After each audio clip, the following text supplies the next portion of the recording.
Ezekiel Kralin wrote, listening to your latest podcast this morning, I was delighted to hear you read my satirical though prophetic poem, Welcome to Athenia. Honestly, I did not expect you to ever read such a piece that undeniably harbors a large dose of woo, though upon reflection I can see why you did, what with it being a mockery in part of Christian fanaticism, almost a declaration of war, in fact, against their violent ideology. But be that as it may, I have been withholding announcements of my latest Brindlekin Chapters due to a lawsuit that suddenly struck me like lightning. A 3-day notice to quit the premises, in fact, posted to my door by the building manager on May 27th.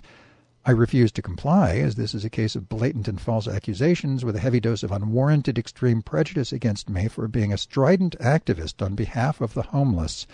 Presently, I am awaiting a summons to appear in court. A second delivery because the landlord's attorney fucked it up the first time around. Hilarious. I have an incredible lawyer pro bono, a senior attorney from Bay Area Legal Aid. She's from the Netherlands, with a lovely accent to show for it. Their case is so weak, and mine is so strong, she's surprised they haven't yet dropped the case against me. But if they do proceed with a properly served summons, I will force their hand by replying with a cross-complaint with solid proof of ongoing harassment, including a video of said harassment and a signed letter from the manager that reveals extreme prejudice against the homeless and calling the pups I'm dog-sitting for a friend violent and dangerous, regardless of his giving me tacit permission to sit the dogs 1 to 3 days a week for more than a year. That phrase, violent and dangerous, is a setup for or prelude to putting the dogs down. That is, kill them, because it's a legal phrase to justify just that. The dogs have never bit anyone. This is just a bunch of nasty queens outraged that I am having a couple of homeless dogs visit me every week, and who am I to get away with that when they pay through the nose to live here, which their financially privileged big fat egos can't deal with. In some, they have screwed the pooch, so to speak. Funny thing is, when this building's attorney showed up June 8 to deliver the court summons, he was actually apologetic, said errors were made and we can work things out. Just let my attorney know about the summons and they'll take it from there. I have that conversation video recorded via my Chromebook that sits quite innocently on my desk facing the doorway.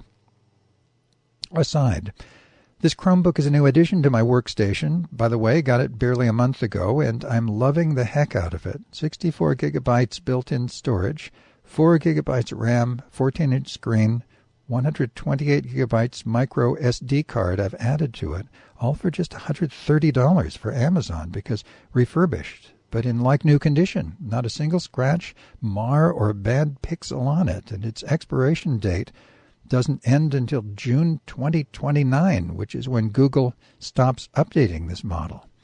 I installed Linux side by side with Chrome OS, and my VPN app works just fine for both operating systems.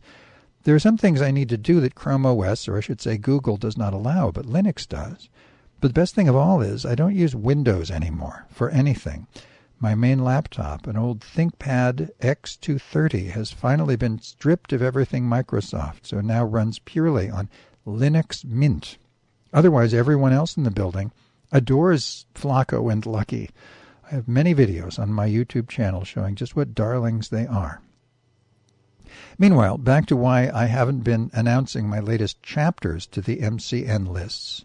Because they include updates re my ongoing Eviction Threat fiasco, which details I cannot discuss with anyone at risk of losing my attorney, even though all parties involved are pseudonymous in my tales. In fact, you are also included in my stories with pseudonym Marshall McGee, and I call your show Memo of the Weird. But once this lawsuit comes to an end, I will post links to what I call the Eviction Chapters to the MCN announcement list, or more likely to Mendo.org, as MCN itself will soon go under. These eviction chapters already number 15, and I have no idea how much longer they'll drag on.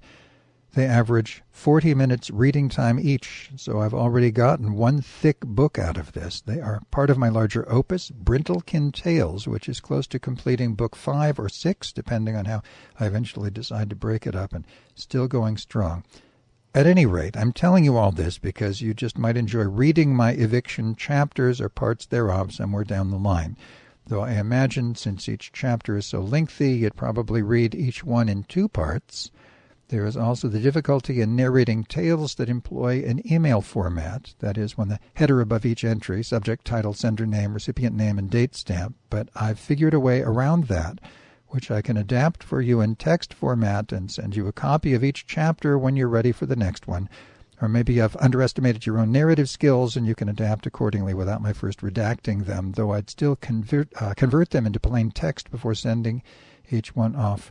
Thank you for your kind attention, Marco, and know that I continue to enjoy listening to each and every one of your podcasts since I first began doing that back in March of 2017. I sure wish Alex Bosworth would start calling in again, though. I miss his waggish badinage and extraordinary backstories.